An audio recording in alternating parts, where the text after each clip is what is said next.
Китап киштәләренең яңа басмалар белән тулыланып баруы билгеле бик уңай күренеш.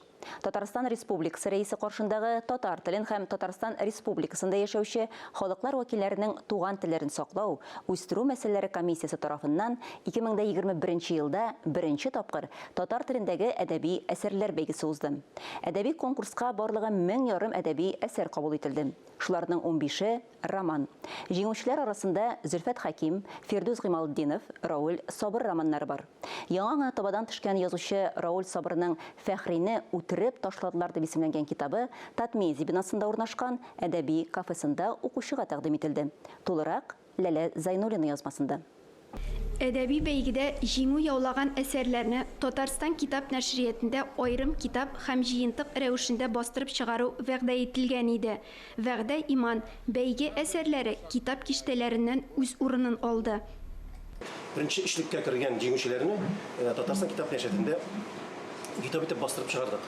Һәр язучының күңелендә булган, ләкин вакыт таба алмаган әсәрләрне дөньяга чыгарырга бик нык булышкан конкурс бу.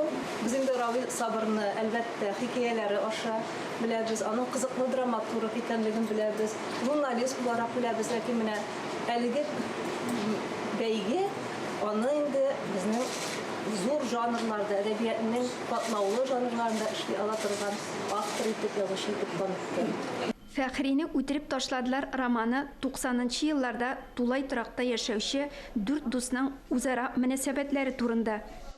Бу әсәр белән буынның яшь чакта, яшүсмер вакытта хыяллары нинди иде?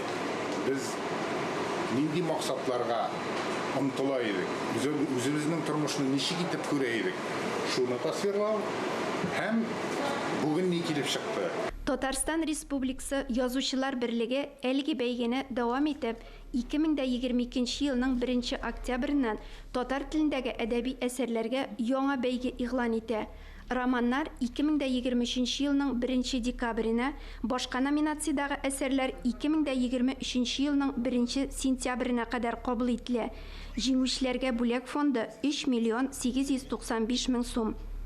Ләлә Зайнуллина, Ирек Хамидуллин, Татарстан яңалыклары.